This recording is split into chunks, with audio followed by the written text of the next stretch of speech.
this is an update. It is officially December 2nd, and I have not yet submitted my book to any literary agents. Basically, any free moment that I have is working on this book. I'm officially done. I am going to lay it back out right now. It's late. It's almost my bedtime. Yeah, and InDesign is like a whole other kind of layout, so I have to save it as a specific kind of PDF that when they open it, it actually looks like book pages. I'm ready to sleep now. At least I already did my bedtime routine, so I'm like ready to sleep. I'm about to submit my first query. Oh my gosh.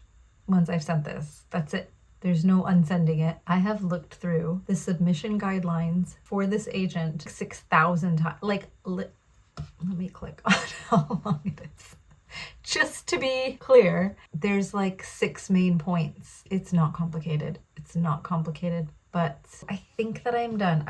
This is like one of those things where I don't know what else to do. Because I've done a pitch and the synopsis. And then I've attached the book itself. I've attached the whole book because the whole book is done. I don't know what else to do. It's a children's book. It's short. It's not like a novel where I'm just gonna attach 20 pages or something. It's a children's book. I think that that's okay to do the whole thing. Like, it's complete, so I want to show it. And I also feel like to get the whole feel of the book, it needs to all be complete for a children's book with the illustrations and everything. Anyway, I've done that.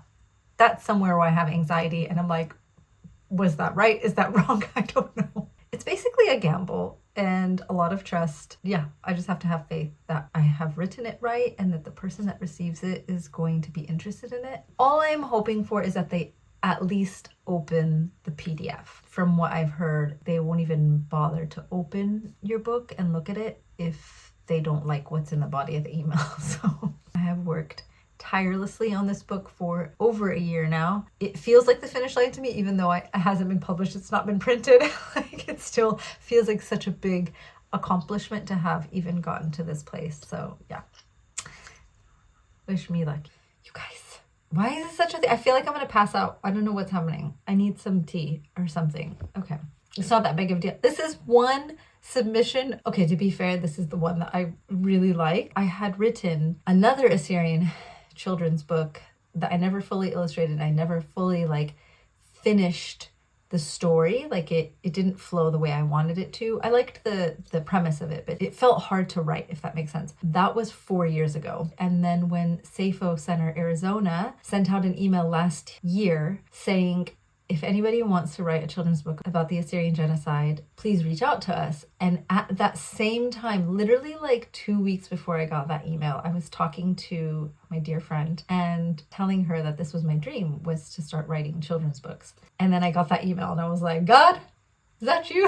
You know, it was like one of those moments where I felt like it was, quite auspicious. I started gathering lots and lots of information from my mom, basically my mom. My mom was the one that helped me with this story because it's a true story. Because when she was a little girl, she loved to sit at the foot of the elders and listen to their stories. So those elders would have been those who would have survived the genocide. It had so many notes on so many different ways it could go and different aspects of the journey that they had and all of these things.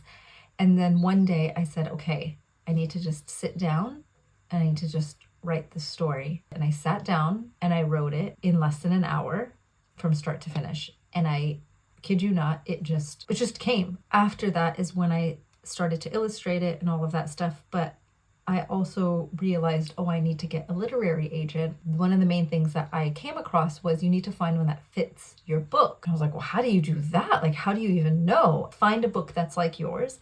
And a lot of times in the acknowledgement section of the book, the author will acknowledge their agent. And so I started looking through all of my daughter's books. I found a few that were in the same vein as this book, about genocide or strife to do with a certain people, but made in a really beautiful way that was age appropriate. I chose one, and then I actually reached out to the author because it didn't say anything about the agent in the book. It was a long time before she responded to me, so I had given up hope. I was first of all, just reaching out to her and saying this is what my book is about.